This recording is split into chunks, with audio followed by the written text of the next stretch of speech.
Hi guys, hi Popcorn Junkies.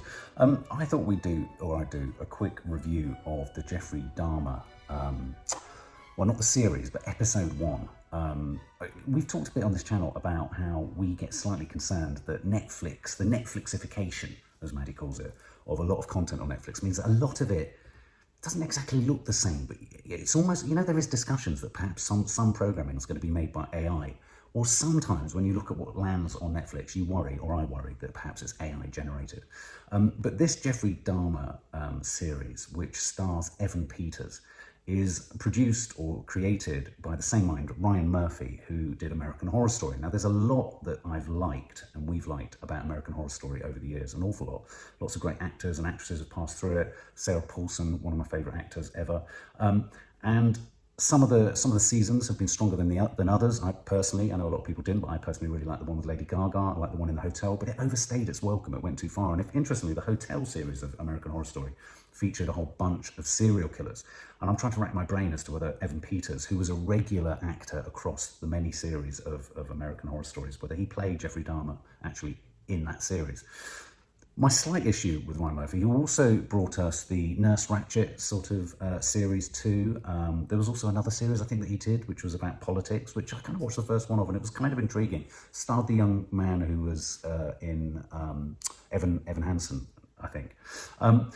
My issue with Ryan Murphy was that he anything that he made, it was beginning to become an obviously Ryan Murphy fest, which means that it would verge into pastiche and camp, almost comedy, quite quickly, so that the seriousness or the horror, of which there was plenty in, say, American Horror Story and Ratched, kind of got undercut by a slightly glossy camp veneer that, for me, minimised the horror and just made it a bit more of a kind of romp. I don't know, I've always felt that there's been a sort of mismatch tonally between how Ryan Murphy treats some of this stuff and the horror of it. And so I like really horrific stuff, and so none of his stuff has ever truly been frightening, I don't think.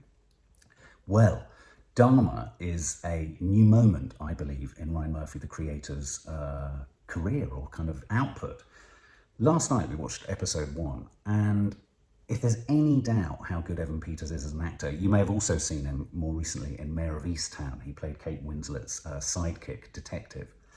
Evan Peters is absolutely sensational. And what I thought was really clever about the first episode in the series, which has landed on Netflix, and I am going to be reviewing more, is that this first episode very cleverly takes us right to the end of the Jeffrey Dahmer case.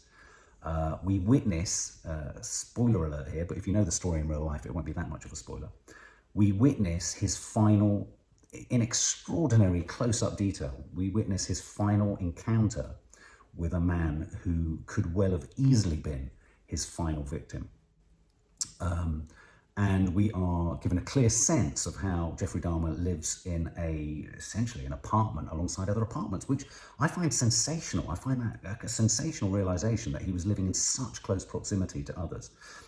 We've been introduced to his neighbor, the woman next door, who, again, brilliantly understated. I think what was so surprising about this, and I really enjoyed and I was really pleased about, as I said to Maddie after watching it, is everything was underplayed in this, from Evan Peters' portrayal of the serial killer to the neighbour who was tolerating the angle grinder, the drilling, the chiselling sounds that she could hear through her ventilator or aircon system. Right down to Jeffrey Dahmer sort of going out into to a sort of gay club. I didn't realise, there's so many details about this, I didn't realise he principally targeted black men. You know, he was essentially gay, Jeffrey Dahmer, so he cruises, and he went cruising at a local bar where there are black gay men. He pulls a guy, sort of promises some money to take some photographs.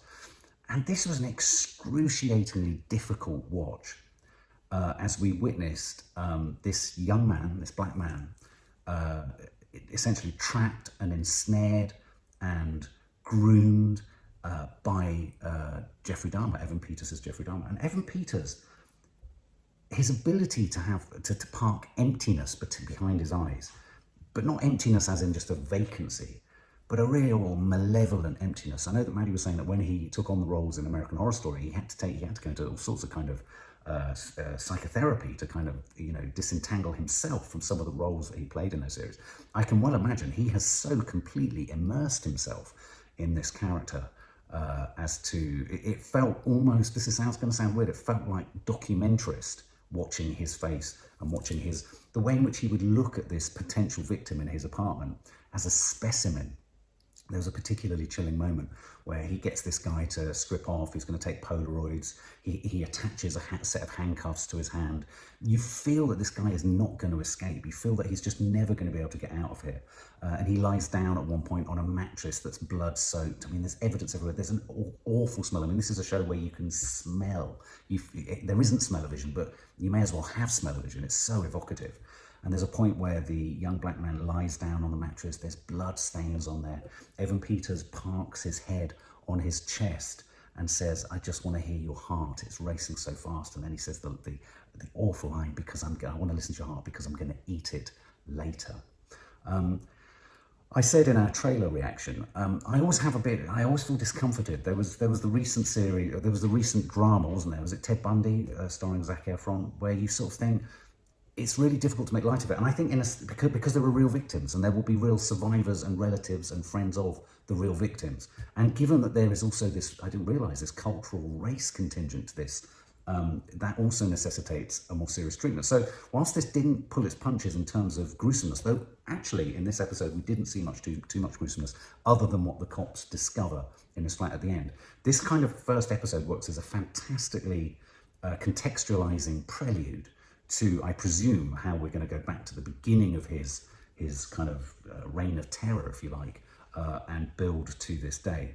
And it's a clever device, that, because often with stories where we know the outcomes or we know what happens, it's very hard to build that sense of jeopardy and interest. And so consequently, when you have such a strong actor who is so immersed in this character, this malevolent, confused, ill, contorted, deviant man, it becomes eminently watchable, even though you kind of know what's going to come, though I don't know all the ins and outs of this story.